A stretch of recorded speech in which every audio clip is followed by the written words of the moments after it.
I, get off the highway, get to a light, I'm waiting at the light turns green, I'm waiting, I'm like, this is kind of taking a while, this person in front of me must be kind of sleeping at the wheel, I need them on my level. I slam the horn. And then we're driving in, I'm like, oh boy, this is somebody I work with. I think it was you. Oh, really? I'm about 99% sure it was you. Okay. Yeah. But it was a hilarious look back. Should we go forward when there's a green light, Matthew? I'm probably, I don't know, probably because Connor was behind me and F him. That's what I was wondering. I was like, I think Matthew was actually messing with me here. Fantasy Football Happy Hour with Matthew Berry. Welcome to the Fantasy Football Happy Hour. I'm Jay Croucher. Mets keep losing. Connor Rodgers not here. Lawrence Jackson here. Matthew Berry here. Any incidents on the way in? Did you go? No. Sorry, just tweeting out our link. That's what it looks like. When I tweet, a lot of people think, oh, Matthew, you must have a social media manager. No, you're looking at my social media manager. Am I lucky to have a Lawrence Jackson, somebody like that the way RotoWorld does, to run boots on the ground with your social media. I know, exactly. It's just me running all my social media channels. I have way too many, Jay Croucher. Okay, question immediately from Jonathan, Medic17, Comic Cavalon. Today's three-way parlay, Berry shows the ankles minus 475, Jackson makes a plus money bet minus 150. Evil J fights a kid for a ball, minus, technically it's plus 100, but we'll pay the minus 100 there. No, that's good. Yeah. I love it. What the hell? Those are some damn good lines right there. That's pretty good. Yep. That's pretty good. Indeed, it's love-hate day. I think the minus 100 is more about the fact that you are evil, and so they know that like if Jay has an opportunity to make a kid cry, he will take it.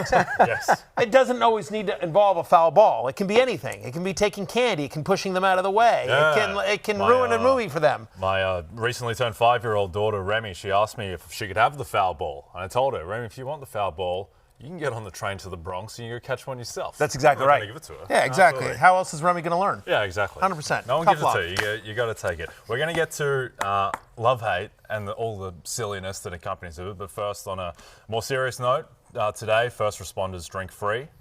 Yes, sir. It is 9/11. Never forget. So, listen, it's just the small. It's the smallest of small things that we can do, but. Much love to the first responders and all of their families. They drink free today and, candidly, every day. Any day they want to, they drink free at the happy hour. Absolutely. Okay, let's get into love-hate, running backs. And we start off with, still very not clear if this is going to stick, but we start off with the Brown Gobbler, Chase Brown, talking about the Bengals offense bouncing it's back. It's going to stick. Are we sticking with that? I think so. Let's hear from Brown Gobbler. Yes. We're going to learn from the film, and we're going to be like, we could have been better on those third down conversions. I could have pressed my track more. I could have caught that ball on third down. You know what I mean? Just little things like that are huge when it comes down to the next play call and the flow of this offense. So we'll be better next week, and that's kind of what I'm focused on right now. I just want to get back at practice and be better. Did it feel to get the first good to get the first touchdown of the year? Yeah, first touchdown always feels good. Now let's get more. There you have it. The Brown Gobbler, Chase Brown, speaking to reporters in front of his locker, looking fresh, looking relaxed. He's my number 8 running back this week, as you see there on your screen, and he makes the love list because you sit there and go like, wow, Brown Gobbler looked, fresh and healthy and relaxed. And yet the reason I bring that up is because here, Lawrence and Jay, right here, is the entire list of Cincinnati running backs that recorded at least one carry, just one carry against the Browns. Here's the entire list. Chase Brown, that's the list. Literally no one else touched the ball in a rushing attempt. Joe Burrow had 2. He's not a running back, of course. In fact, in 7 of the last 8 games dating back to last year, at least 20 touches. The volume is massive for the Brown Gobbler, and we're not concerned about this Jacksonville run defense. Lawrence Jackson, the Jaguars, 27th in success rate against running backs in week number 1. The Chubbler had his way with the Jaguars. You had to gather your thoughts to make sure you said the right Chubb. There's a lot of lures. There's a lot of lures. Yeah, we have a lot of lures going on here. And so last week it was the Chubbler. This week it's the Brown Gobbler. Either way, start your running backs against the Jaguars. I have Chase Brown as a top 8 play. and he makes the love list. Yeah, I like it. Like you said, I think the most important part of that was there's no other running backs coming in for him. If at anything, it's to spell him. But we talked about this all offseason, and it's showing itself now. They just got a better matchup this week, so we like it a lot. Yeah, for anyone who missed last week, the reason why he's known as the Brown Gobbler, one, his name is Chase Brown, and then two, he gobbles up snaps, carries, everything. He doesn't yards, leave any yards, fantasy points, touchdowns, you name it. If it's in front of him, yes, exactly. If it's in front of him, he gobbles it up. He gobbles it up. Okay, Michael McIntosh question from YouTube: should I trade Chase Brown for Puka Nacua? My other receivers are Mike Evans, Scary Terry, Devonta Smith, and Keon Coleman, and my other running backs are Bucky Irving and RJ Harvey. Matthew, I would not make this trade. Stick with it. I would not make this trade. You would stick with it, saying stick with Chase Brown, right? Yes, sir. Yeah, you and I are on the same page, Lawrence. Exactly. I just think, candidly, I would not want R.J. Harvey at this stage to be my number 2 running back. I could see a scenario where in the future you feel good about that, but just his usage was concerning against Denver. I thought the whole Broncos offense looked bad last week, and as great as Puka Nacua is, this is a fair trade. This is why context is so important. Chase Brown for Puka Nacua is a fair trade. It's an RB1 for a wide receiver 1. Just on its surface, it's a fair trade. But given your roster construction, Mike Evans, Terry McLaurin, Devontae Smith, Keon Coleman, that's a nice wide receiver crew. I don't think your needs at wide receiver are nearly as great as your running back needs, because if you have Puka, you always have to think about what your roster looks like afterwards. So if you have Puka, that means Devontae Smith or Terry McLaurin are probably not starting for you. Or even maybe Keon Coleman, who had a massive target share in week 1. One of those guys, they're all viable starters in a 12-team league, which is what I assume you're in. Whereas I'm not convinced R.J. Harvey is. But if you do this deal, you've got a good wide receiver on your bench, and you're having to start R.J. Harvey, which at this point I don't know that you want to do. If you could roll out Chase Brown. And having them two is great. You got 2 top 10 fantasy running backs who could get you 70 catches in a full season. And that receiver room, like you said, is well good enough to if you have those 2 running backs in Bucky Irving and Chase Brown. McLaurin, I understand the concern just because McLaurin and Devontae Smith had had quiet week 1s. They are too good. I promise you, better days are ahead for both those guys, including tonight. Terry McLaurin against the Packers. Indeed. Okay. My selection for the running back love list is Jordan Mason, who gets the Falcons this week. The Vikings are 3.5-point favorites. And I just think that Jordan Mason, firstly, the Vikings... That's moved, right? It opened at 4.5. So it's starting to move, which I think it's kind of funny because it was 4.5 was the look ahead. Vikings favored. Vikings win. Falcons lose. Line moves towards the Falcons anyway because the market didn't love what it saw out of J.J. McCarthy overall, even though the second half was promising. I loved, though, what I saw out of Jordan Mason. And it didn't feel like the offense really just got on the rails until he got in there. He looked like the more explosive running back compared to Aaron Jones. Aaron Jones is going to give you more in the passing game overall, but I think this is a favorable matchup. I know the Falcons' defensive line was fine against Tampa, but I don't trust this run defense going forward that much. I think that Mason should have a good game. Yeah, and I think it's more to your point where Jordan Mason just sort of gave him that pop in the running game. We saw with Aaron Jones. Aaron Jones still got it. You saw him catch the touchdown pass, so he's definitely going to be good in that sense. But they brought in Jordan Mason for a reason, and you can't forget about the first half he had of last season replacing CMC. That's what they brought him in for, and I think they're he's doing okay. Let's see what he does against the Falcons this week. To the eye test, he looked like the better running back. Yep. And I think the way they used him is how they should use him and how they will use him. To your point, Jones was good in the passing game, but when they got in close, they gave it to Mason. Mason got the only, goal-to-go rush attempt for the Vikings, and that's what I think they're going to want to do going forward. Yep, okay. Regular Rudy, as opposed to irregular Rudy. Hey, Jay. Jordan Mason or Keon Coleman at flex? Hey, regular Rudy. This is a good question, but I think I would go Jordan Mason because I feel more confident in the workload. Keon Coleman, who I know had a great game, I just think that was such a weird game, Matthew, and it was such an outlier, and so much came out of structure that I just trust more in Jordan Mason's consistency. And in the fourth quarter, by the way. I mean, when they were making this crazy comeback, a lot of Keon Coleman's production, and specifically his target share, came in the fourth quarter. We like Keon Coleman here, but I agree with you. The guaranteed workload of Jordan Mason, you didn't ask my opinion, but I agree with Jay Gunn. Yes. The chat has been asking for us to bring back Jay Gunn. Yeah, 100%. This is a good question from Johnny Dangerly. When Jay is the moderator, does he not wear a hoodie? I believe it's technically host. Yeah, not exactly. It's not like you keeping us from like Is this debating. crossfire? Yeah, right. No, Matthew. Guys, this is Jay. Guys. No. Bring it Lawrence, back. you're out of order. Yeah. Right. Oh, It's my turn. Yes. No, I like to change it up from time to time. Matthew and I are filming something afterwards, and Believe it or not, someone has asked Jay and I to endorse their product. Yes. It's a silly company. So believe it or not, we're actually filming a commercial after this. That's why we are dressed nicely. No one has asked Lawrence to endorse anything. So he's in a hat. I'm going to try borrow the Atlanta Braves hat for the commercial. We'll see how that goes. Matthew, Kyren Williams next up, who had a brutal matchup against the Texans, who might have the best defense in football in week 1. Now he gets the Tennessee matchup that is a bit more favorable, and they got gashed on the ground by Denver. Yeah, they gave him 133 rushing yards to running backs in week number 1. That was tied for the 4th most. So Kyren Williams comes in at number 9.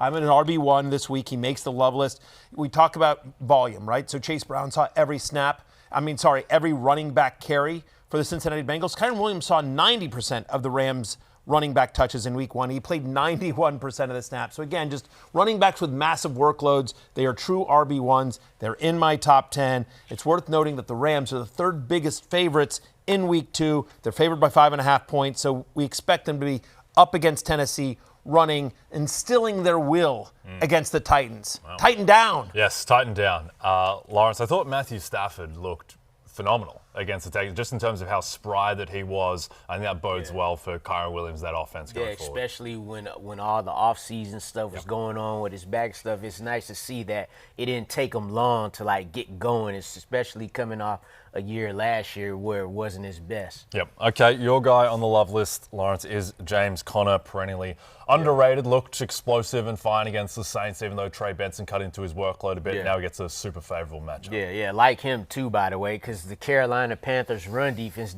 just doesn't look like it improved at all. You saw what Travis Etienne did to them last week. That was the first time Travis Etienne went for over 100 rushing yards since December 31st, 2023. So he didn't do it at all last year, but all of a sudden he gets against the Panthers, boom, 71-yard run. And you say, oh, well, Travis Etienne had that 71-yard run. Well, even without that, he still averaged 4.8 yards per carry. So you get James Conner in this situation where he scored the touchdown last week on the receptions. Speaking of receptions, he had 4. It was only for 5 yards, but he still had the 16 touches. He's still the lead back in this Cardinals backfield. Yeah, I completely agree that the Jamesler. No.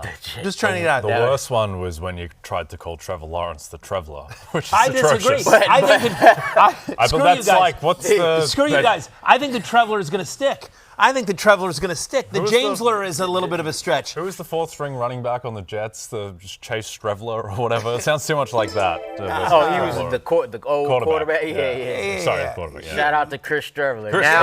Now in the CFL, he's doing his thing. The Traveler is going to stick. The Jamesler, I'm not sure. The Conler. We just do much better than that. Let's go to Ryan Oswald's question. Listen, I agree. It's worth noting that in week number 1, the Carolina Panthers, this is just another stat that tells you what Lawrence just did. Panthers gave up 6.3 yards per carry. They gave up 200 rushing yards. And they were bad last year as well, so I'd make them the favorite to be the worst rushing defense in the NFL. Ryan Oswald's question, should I trade Kyren Williams and Hollywood Brown or Connor and Pearsall for Gibbs, half PPR? Okay, so what is the package that you would prefer? I would prefer, boy, that's a good one. I think I would. To trade away? To trade away? I'm not sure. I think if I had to pick one of those packages, I think I would pick Connor and Pearsall. To trade away. To trade away. Yes. I'm not sure I'm doing either of those trades, but Connor, we have concerns of, obviously there's always injury concerns with James Conner, and there are also concerns with Trey Benson cutting into his workload. Then you think about Ricky Pearsall, great week 1. We believe in Ricky Pearsall, but Brock Purdy's already banged up. What happens to his target share when Juwan Jennings and George Kittle are fully healthy? There's just Hollywood Brown, I think, he's got a limited shelf life, because at some point Rashee Rice and Xavier Worthy are going to come back. But Kyren Williams, the difference between Jahmyr Gibbs and Kyren Williams isn't Hollywood Brown, I don't think. Yeah. So it's a little confused. I don't know that I would do I don't know. Honestly, I think I think Kyren Williams and James Conner, Hollywood Brown and Ricky Pearsall that's pretty good foursome. Yeah. I don't know that I'm trading. I mean, I love Gibbs, obviously. Tough week 1, but still, whatever. A little confused by the syntax of the question and exactly what it's posing as a package. But if it is, in terms of 2 packages to choose from to trade for Gibbs, I agree. I think you're keeping the Kyren Williams package over the Gibbs, but Connor and Pearsall, I think I would do that for Gibbs. The person who he's trading with is probably saying, hey, either give me Connor and Pearsall or Kyren Williams and Hollywood Brown. So I think that's the deal. If I was going to do it, I would. Mac Jones? Yeah, I mean, I'm a little concerned about the Mac Jones, who's never played with Ricky Pearsall. I just think in terms of, I think the key to that deal is the running backs. The difference between, I think there is a much bigger difference between Kyren Williams and James Conner than there is Ricky Pearsall and Hollywood Brown. Would be my argument in terms of, like, you think about where they went in draft. So the key to that trade right there is running backs, and so you'd rather keep Kyren Williams than James Conner. If you're trying to improve your running backs, right, which you are, and Jahmyr Gibbs, so Jahmyr Gibbs and Kyren Williams, like, that would be something. That'd be something. Then you're like, whatever, I'll figure it out at wide receiver. Exactly right. So in that particular case, you've got Hollywood Brown, but I assume him and Pearsall aren't your 1 and 2s. So I assume you have a decent wide receiver that's better than either of those guys. So yeah, that's the deal. That's the deal you make. Okay, let's get to others receiving votes, headlined by one of the stories of Week 1, the great rejuvenated Javonte Williams, Matthew. We keep talking about volume. 17 of the 22 running back touches that the Cowboys had went to Javonte Williams. He got 100% of the goal line rushes. Giants, by the way, allowed the 5th most fantasy points to running backs in week number 1. How about Dylan Sampson? It's worth noting that the Browns are 11.5-point dogs in week 2. They should have to throw a lot against the Ravens, and Dylan Sampson had a 19% target share. No running back was targeted on more of his routes in week 1 than Dylan Sampson. I think we're still a couple of weeks away from seeing a significant role for Quinshon Judkins. And finally, you heard Lawrence talk about James Conner, also mentioned that he liked Trey Benson. Well, Lawrence, Trey Benson does make the others receiving votes list. He played 34% of the snaps in week 1. That's higher than all but one game last year. We've already talked about how vulnerable this Panthers rushing defense is. We think both guys can eat for the Cardinals. Indeed. All right. Let's jump to the hate list, headlined by Kenneth Walker, the third, K9, KW3, KW not many yards against the San Francisco 49ers. And now he gets TJ Watt, Cam Hayward, and the Steelers. Yeah, KW 3-point yards per carry is what we're talking about here. He played 40% of the snaps. That's not good. Played 40% of the snaps in week number 1. He saw 9 fewer snaps than Zach Charbonnet, Lawrence. Right? In fact, Zach Charbonnet saw twice as many red zone rush attempts as Ken Walker, including they had 1 goal-to-go rush attempt, and they gave it to Zach Charbonnet, not Ken Walker. You think about the game environment here for Seattle on the road at Pittsburgh. The over-under currently 40.5. It's the lowest game total of week 2. Seahawks actually have the 3rd lowest implied team total. So tough matchup on the road in the wrong side of a timeshare in what we expect to be a low-scoring affair. Yeah, Ken Walker is outside my top 30 for the week. He's my running back 34. I have Zach Charbonnet ranked ahead of him if you do want to start a Seahawks running back. Our biggest worry with the Seattle Seahawks backfield, particularly with Kenneth Walker, was, well, how close is Zach Charbonnet going to be to, that 50, we was thinking 55-45 split. No, now none of us talked about Charbonnet out snapping, out touching him with the football. So this is a real danger zone if you drafted Kenneth Walker to be your running back 2. Yep. Okay, let's jump. Do you think, by the way, I feel bad. Now I'm thinking about this all, Jim, just thinking about this for a second. The Traveler disaster? No, the Traveler. You can't name him the Walkler. No, I'm not. But he doesn't get a nickname. He's he's on the wrong side of a committee, please. When you're on the hate list, you don't get a fun nickname. But what I'm thinking about here is I'm thinking about, by the way, Traveler is absolutely going to stick. Regulars will back me up on this. It's this year's Bird Up. I'm telling you, America loves the Traveler. But what I'm going to tell you, Jay Croucher, is that I'm thinking about our big-time commercial that you and I are filming after the show, and I feel bad. And I think Lawrence has nothing to endorse. Listen, so I wanted to turn to the regulars. I just wanted to turn to the regulars and say, Lawrence Jackson, like your logo here, Lawrence Jackson is available to promote your service, product, website, what have you. Just throw it into the chat if there's something Have your people talk to my people. I'm just saying, an effective sports spokesman, no, he's an effective spokesperson. I'm just saying, if you would like your brand I ain't gonna lie, Scott. A winner. I ain't gonna lie, Scott. You ain't lying. Yeah. Right. I'm worth more than I charge more than my worth. So yeah. Yeah. You're right. For those listening, Scott Kobe, not sure. Lawrence doesn't endorse anything because he charges too much. Smart man. So that's for those listening. For those watching as well, if you do want to endorse Lawrence, he doesn't have to wear this kind of golf polo type operation. He can wear whatever you want. Price is my price. Okay. Right. Again, the Ved FFH Happy Hour regular, whose name may or may not be Ved. Would you bench KW3 for Ridley or Hollywood Brown? P.S. Ved is my real first name. Yeah, solved. The Ved. Yes, the Riddler question Yes. solved. Brown Gobbler, The kudos for hosting a great show every day. Always a all caps regular. I thought it was a smiley face. It's 2 exclamation marks. Thank you, Ved. And Vedler. cool first name. Appreciate it. The Vedler. The Vedler. The Vedler. Yeah. Yes. Now he's immediately climbed to second on the Ved power Yes, I rankings would. behind Eddie Vedder. Yes, I agree. But there's still room to go. And to the number answer one. is yes, Ved. I would bench KW3 for Hollywood Brown. Hollywood, honestly, yeah. Ridley. Honestly, but we're not expecting. I think Hollywood Brown once again gets a massive target share in the Chiefs' home game against the Philadelphia Eagles. We saw that Dallas threw at will. I think that there's questions marks about the Eagles' secondary as well. And they'll move. Hollywood Brown is an experienced enough wide receiver that they can move him all over the formation and kind of attack the weak parts of that Eagles' secondary. I don't think they'll be able to run against Philly, so they're going to throw. And, listen, CeeDee Lamb had a monster game against them and should have had an even bigger one. Crazy. So Hollywood Brown is the one that I would pick there. Speaking of not being able to run against Philly, Lawrence, your man for the hate list is Isiah Pacheco. Yeah, again, the snaps, 48% of the snaps on offense.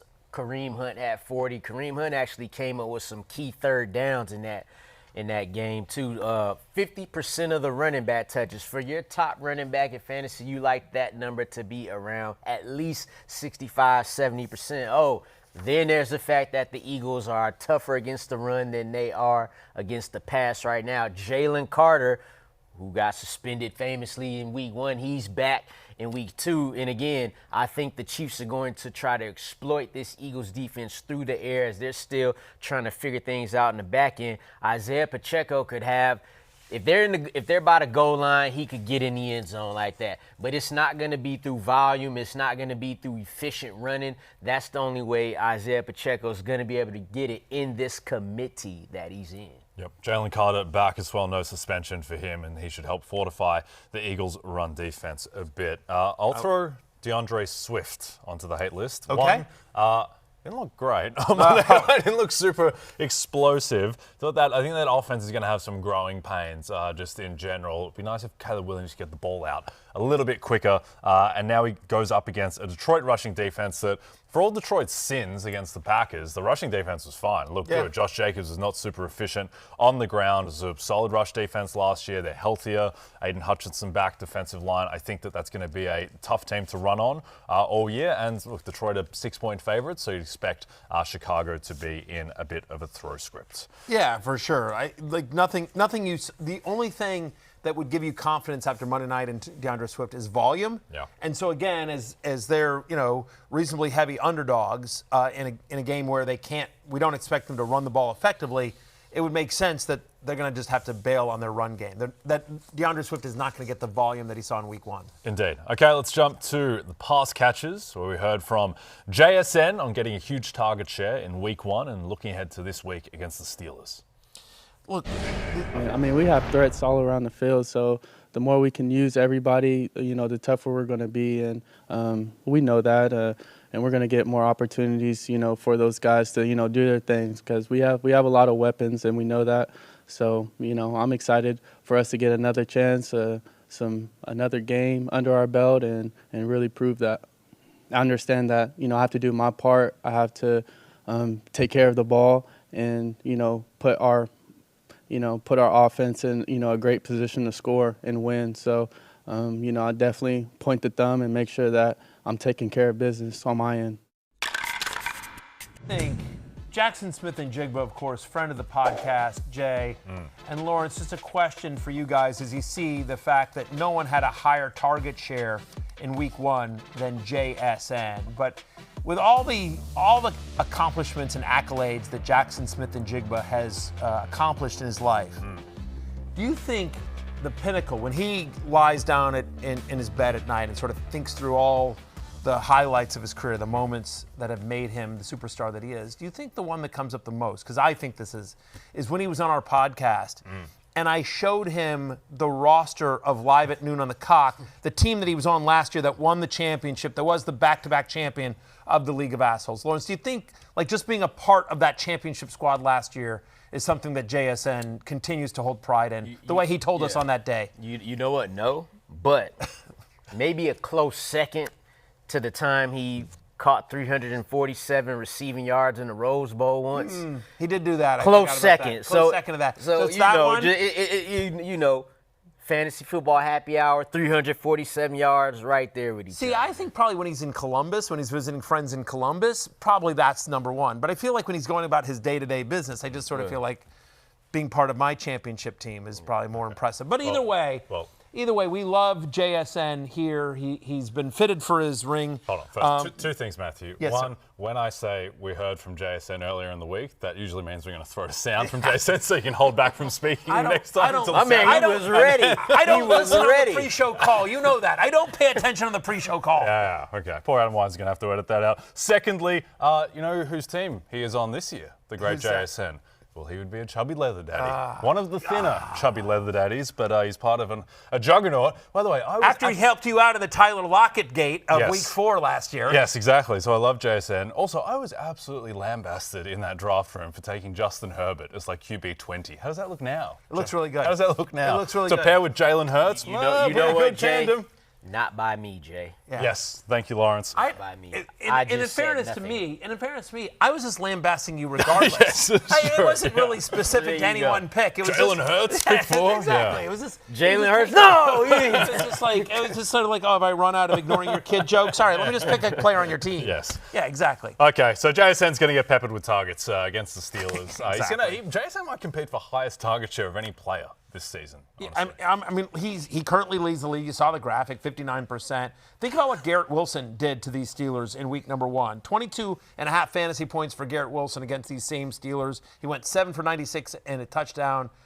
When he may not be the most efficient, and certainly they're going to do their best to try to stop him, but what's so brilliant about Jaxon Smith-Njigba, Lawrence, is that he can line up anywhere. They can move him outside. They can move him inside. They will create mismatches for him. They don't have a lot going for their passing offense in Seattle these days, but JSN is certainly a bright spot. I have him I'm as a top 10 wide receiver this week. Okay. My guy on the love list for pass catches is Stefon Diggs, who gets a very favorable matchup. The Diggler. The Diggler. Yeah, Dirk Diggler. There you go. Diggler. That one works. That one actually. The Diggler. Yeah, let's keep on adding it to every single player in the NFL. Probably more accurate than a more accurate comparison. You know, he's the chief ball officer, as he once said on our show. Indeed. Stefon Diggs, friends of the show. Indeed. And he gets the Miami Dolphins. And let me tell you, Lawrence, when you are a team that is asking yourself, what are we going to do without Storm Duck in the secondary? You are in big trouble, my friends. And that's the question that the Dolphins pose. Now, I thought Diggs looked good. He got 7 targets. He didn't play a ton of snaps. I think that's going to ramp up. Yes, it is. And I think that this team might throw a bit more than expected. So I think Stefon Diggs is going to keep trending up. Well, hell, Drake made through 46 times week 1. Now, I don't think he'll have that type of volume because they should probably be able to run the ball too.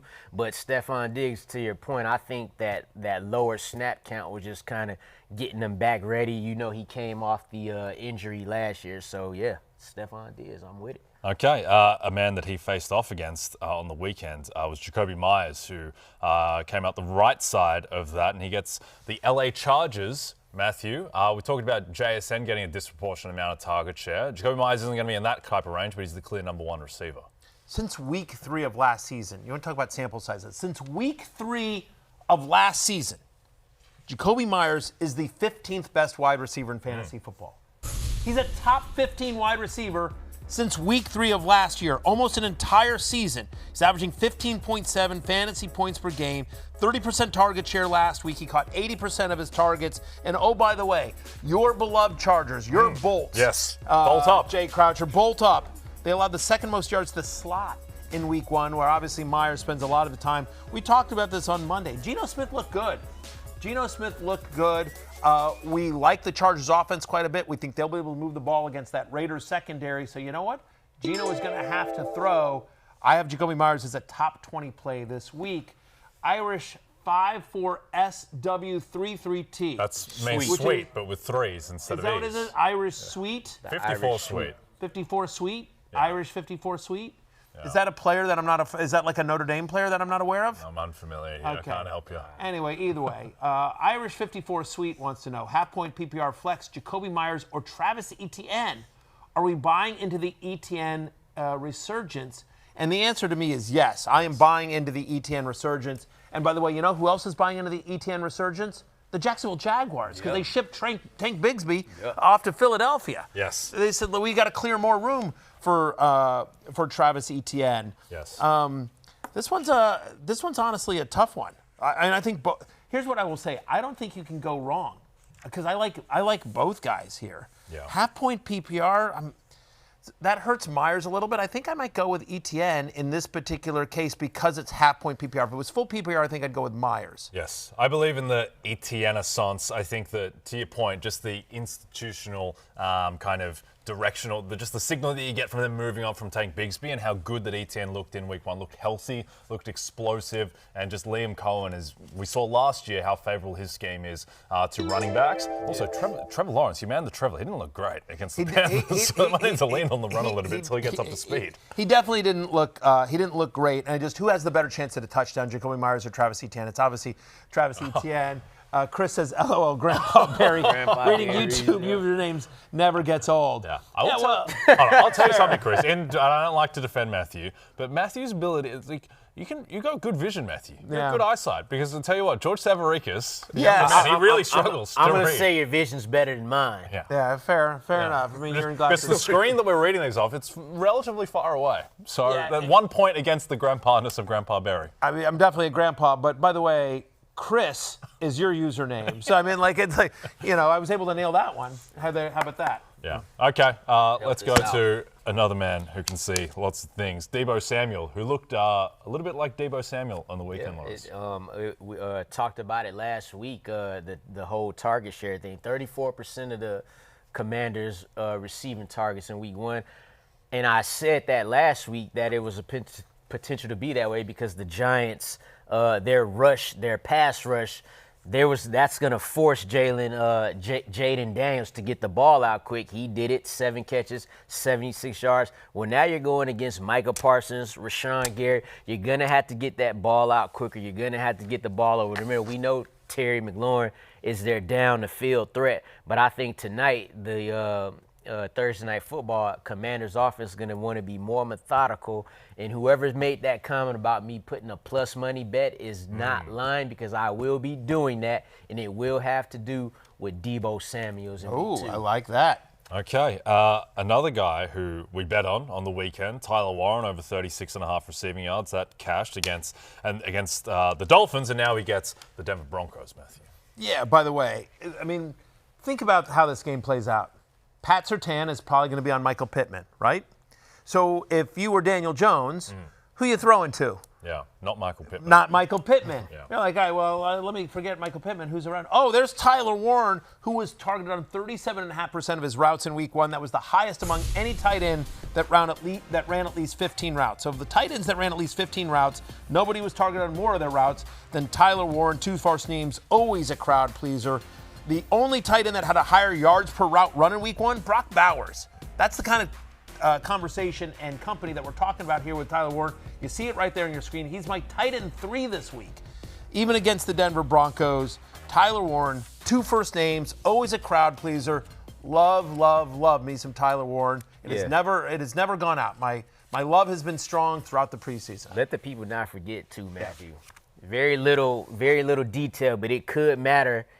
The Colts get near that goal line. Tyler Warren had 1 carry for 3 yards from the fullback position. Watch out for that when the Colts get in close. That was something we talked about in the preseason, Connor and I, when Connor wasn't mourning his Mets, was that Tyler Warren, they did some tush push with him, and that you could see that this year. Don't be surprised if you see Tyler Warren get some carries from the fullback position. Jonathan Taylor's going to be push with him. Jonathan Taylor's going to be in the new Saquon Barkley this year in terms of getting vultured at the goal line between Daniel Jones getting in twice and Tyler Warren getting a carry. Another question from Scott. Kobe, PPR flex need 2, Tyler Warren, Jakobi Meyers, or Deebo Samuel? That's tough. I think Jakobi Meyers is the first guy that you select. Mm-hmm. I would go. I'm going Tyler Warren. I would go Warren and Myers. Yeah. Myers is the number 1 target, clear cut.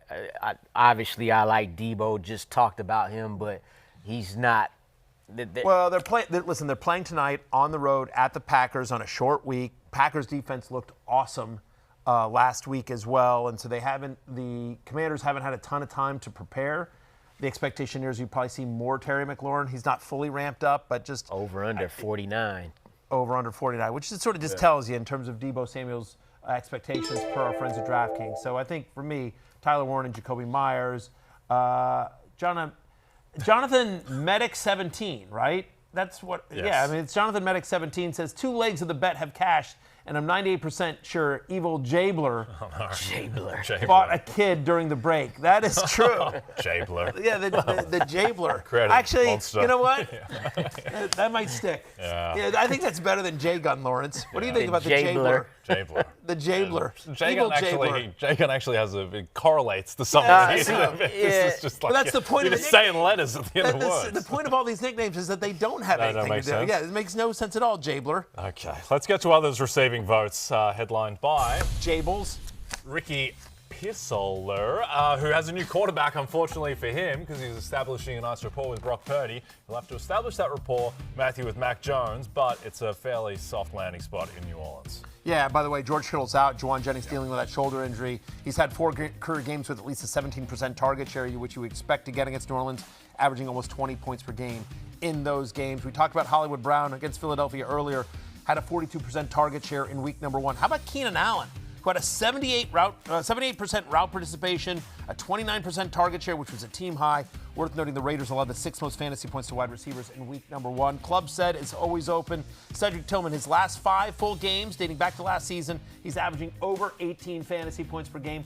By the way, he has outscored Jerry Jeudy in 4 of his last 5 games where they've both played full games. If you need a tight end, how about Hunter Henry? Happens a top 10 play this week against Miami, who allowed the 4th most yards to tight ends in week number 1. Henry led the team in targets in week 1. He was tied for the team lead. And finally, my buddy, my pal, a member of the original championship live at noon on the cock team, Juwan Johnson comes in at tight end number 14 last week, Jay Croucher. Listen, Jabler, listen to this. No tight end last week. No tight end. Had more routes run, had a higher snap rate, had a higher route participation, had more targets or receptions than Juwan Johnson in week number 1. He's playing the 49ers. I have a tight end 14.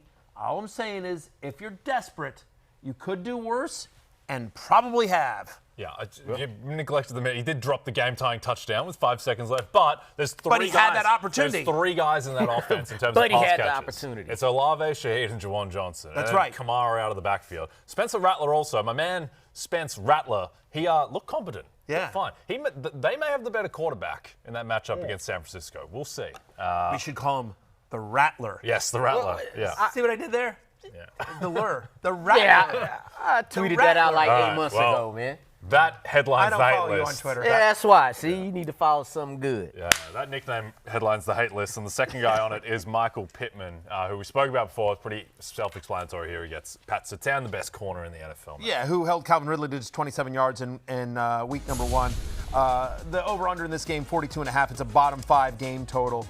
I like Tyler Warren in this game. You're obviously starting Jonathan Taylor, but I'm not doing much else on the Colts side of the ball. Yep. Speaking of Calvin Ridley, Lawrence, he has a difficult matchup against the Rams. Sure does. The Rams pass rush again. You see what they did to C.J. Stroud last week. Sacked them 3 times, 6 quarterback hits, and a pick. That's going to be rough for young quarterback Cam Ward. Last week, Calvin Ridley, wide receiver 56, and the Rams held Nico Collins to 3 catches, 25 yards. He was wide receiver 64, so another tough matchup for Ridley. He's going to be a buy low, though. I'm still a believer long-term. 100%, yes, sir. But I'm with you. This week might be tough sledding. Yep, I'll throw Kyle Pitts on the hate list. One, because he showed signs of promise last week, and promise must die. What? You talk about tight end 7, Kyle Pitts? Yeah, exactly right. Healthier pass catcher room in Atlanta this week. Drake London looks so good. Darnell Mooney looks like he's tracking towards playing. And also Cole Kmet and Colston Loveland did nothing against the Vikings defense last week. Sorry, Kyle. Okay, Sunday night, JJ McCarthy makes his Sunday night football debut at home. It's the Vikings host Michael Penix Jr. and the Falcons. Sunday, 7 Eastern on NBC and Peacock. It all kicks off. We're going to hit our first break. When we come back, love, hate quarterbacks.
Felt good. Felt really good to kind of be out there for a full game. Like I said on Sunday, I thought we played well, but just looking to do the same thing this upcoming week. You just want to keep improving. So I think Harrison said it in his interview. He was talking to me and kind of his mindset on it. We're kind of hoping that was the worst game that we played all season. So that's the kind of mindset that we want to have in, and we want to continue to get better, continue to be better each and every game, and just continue to improve. But I think this past Sunday was definitely a good way to start up the season, other than the loss. But I think as an offense, like I said, we played well. Okay, love head quarterbacks. Justin Fields, JF1, liftoff. Looked amazing in his first game in Tanner Engstrand's new offense. And Matthew comes in as QB6 against the Bills. Yeah, I mean, this is a quarterback and a running back all in one person. 31% of the Jets' team rush attempts in week 1. He had 44% of their red zone rushes. He had 60% of their goal-to-go rushing attempts. By the way, no quarterback had more designed runs, thanks to FantasyLife.com's utilization report. No quarterback had more designed runs last week than Justin Fields. So, you think about this matchup with the Bills, where Lamar had 70 rushing yards against them, average almost 12 yards per carry. I think Justin Fields, who has been has had at least 23 fantasy points in 3 of his last 4 starts dating back to last year. QB6. Wheels up. Talking about like Spider-Man or something, a quarterback and a running back, all in one man. He can do it all, Justin. He can. 100%. Yeah. He can pass. Yeah. He can do it all. Another guy who can do it all is Joe Burrow. My point is if you looked at, if all you did was look at Justin Fields' rushing, rushing stats, it's like a good running back. It's like a good fantasy running back, and then he adds points with his arms. And Absolutely. so, yeah. I also thought that the way that Tanner Engstrand deployed Fields was just better than he's ever been deployed in his career. Like no more wide receiver screens, which it felt like he was throwing every second play in Chicago. Joe Burrow gets the Jags, which I think is going to be a much easier matchup than against Myles Garrett and friends in Cleveland, who Burrow has struggled against at times. Not worried about Joe Burrow. We just have too much sample of him and Chase and Higgins in this offense. He's going to be fine. Market projects him for like 277.5 passing yards, 2 passing touchdowns. He's going to get back on track. And another man who's looking to stay on track, Matthew, is Justin Herbert. Yes, the chubby leather daddy himself, Justin Herbert. I'm a QB8 this week, Jay. I think if you lose this week, it won't be because of Justin Herbert on your team. No team had a higher pass rate over expected in week 1 than the Chargers. We've talked about this. This is going to be more of a pass-heavy team than we thought it was going to be initially in the preseason. Dating back to last season, very quietly, Justin Herbert has been a top 10 fantasy quarterback now in 4 straight starts. We sort of like this wide receiver crew a little bit more than we did, a month ago or when drafts were happening. Obviously, Keenan Allen looked good. Ladd McConkey goes without saying. And some of the, Quentin Johnson looked good in week 1 as well. Worth noting that no team faced more pass attempts in week 1 than the Las Vegas Raiders, who the Chargers play this week. They faced 46 pass attempts. They gave the 6th most passing yards. The Raiders didn't look like a dominant secondary against Drake May. Their defense played well overall, but the way to move the ball against them was throwing it. That's what Drake May and company decided. So Herbert should have no problem. He's QB8. He's also using his legs more this year, which is great. Fully healthy. He looked very fast. Lawrence, another man who looked pretty fast is Patrick Mahomes, who didn't have the stats, didn't get the result, but there were some explosives in this Chiefs offense for the first time in a while. Yeah, QB6 in week 1, and I feel like it's been a while since we said something like that about Patrick Mahomes, but mainly because of the rushing. 6 carries, 57 yards in the touchdown. He threw the ball 39 times, and I think that's how they're going to get their meal against this Eagles defense. Their run defense is going to get tougher with Jalen Carter coming back. The Eagles defensive backfield is still trying to look for another cornerback. He was getting ate up by Dallas receivers, particularly CeeDee Lamb. So I think you heard me talk about Isiah Pacheco earlier and how they're not going to go that way. I think they're going to depend on Patrick Mahomes. He's the guy. He's the Superman. So I think he could get back into that old fantasy Patrick Mahomes starting this week. Yep, that was very encouraging, even with Xavier Worthy getting knocked out of the game and no Rashee Rice still able to generate 3 explosive passes. Well, and by the way, they were doing that sort of on the fly because Worthy gets hurt very early in. Now they're on kind of a mini bye. They played on Friday last week, and now they've had more time to sort of adjust. Okay, now we know what we're dealing with here, and so they can figure out more of the offense, to your point. Indeed. All right, let's get to others receiving votes, headlined by the newly christened Trevor, who's QB12, Matthew. The Trevor comes in as a QB1 for me at QB12, as you mentioned. Look, you had me at Bengals. They're playing the Bengals. Cincinnati was 28th in pass defense in week number 1. They made Joe Flacco look like a 35-year-old. And this over-under, like... He didn't say 25, he said 35. That's how you know. Flacco's like you 45, up there. Isn't he? Like, isn't Flacco like 44 or 45 years old? Still got the arm of a 22-year-old, apparently. Yes, he certainly does. He can throw, yeah. 48.5 is the over-under in this game. Jaguars at Cincinnati. It's tied for the highest game total in week 2. We expect a lot of explosiveness on both sides of the ball. So I think Trevor Lawrence has a better game in week 2 than he did in week 1. And how about Caleb Williams, who, uneven performance on Monday Night Football, but fantasy-wise was good. Used his legs as well, right? He had 2 matchups last year in a lost season for Caleb Williams in the Bears offense. He had over 22 fantasy points in both games against the Lions, averaged 24.5 fantasy points. Remember that Thanksgiving game? He almost won it. Should have won it, right? Yeah. As well. Lions couldn't get home in week number 1. They were just 27th in pressure rate. And so we know if you give Caleb Williams time to throw, he can do some damage. And so Caleb Williams, who gets you more points with his legs than he ever gets credit for, is my QB 14 this week. Tej says that Caleb Williams will be a top 5 fantasy quarterback this year. All caps. Remember I said that. All right, Tej, we're going to do that. I'm going to remember you said Write that down. Yeah, the Tejler. Well, yes. I ain't mad at it. The Tejler. Yeah, we'll come back and check in when Caleb Williams finishes as QB 13. Yeah. But no, Caleb, the thing with Caleb is that his bad aspects kind of lend themselves positively to fantasy, and that he just holds onto the ball too long and then takes off. And then starts running. All right, let's race through the hate list headlined by Caleb's draft mate, Bo Nix, who's got a suddenly tough matchup against Indianapolis' defense. Yeah, I mean, by the way, I think this may just be a Bo Nix thing because he looked awful against the Titans in week number 1. And think about last year, where Nick scored under 12 fantasy points in 3 of his first 4 games. I mean, he just might be a slow starter the way Joe Burrow is as well. You mentioned the Colts defense. They allowed the 4th fewest passing yards in week number 1. They held Tua to under 6 fantasy points in that start. And then you think about what Bo Nix looked like last week. It was all dink and dunk stuff. 4.4 yards per attempt. Only Cam Ward was worse in terms of the dink and dunk stuff. He wasn't taking shots downfield other than, he had the touchdown to Sutton, but 5.3 average depth of target, which is 4th lowest.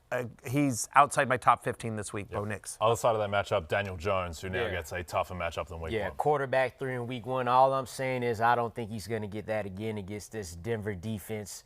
The over-under in this game is 42.5, so you could kind of see we have both quarterbacks here. So Daniel Jones, great week 1. I still think he'll play good, just not as great as he was in the first week. Okay, I think the Colts win that game as 2-point dogs. Aaron Rodgers is going to be a tougher matchup for him this week going up against the Seahawks, who forced Brock Purdy to face the most pressure of his entire career. Aaron Rodgers not so good at running away from the pressure these days, so I think it'll be a tough one for A-Rod. All right. We're going to hit our last break. When we come back, we're going to preview Commanders, Packers, Thursday Night Football.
DraftKings Sportsbook is an official sports betting partner of the NFL. New customers can bet $5 and get $200 in bonus bets instantly and $200 off NFL Sunday Ticket from YouTube TV. Just download the Sportsbook app and use promo code FFHH when you sign up.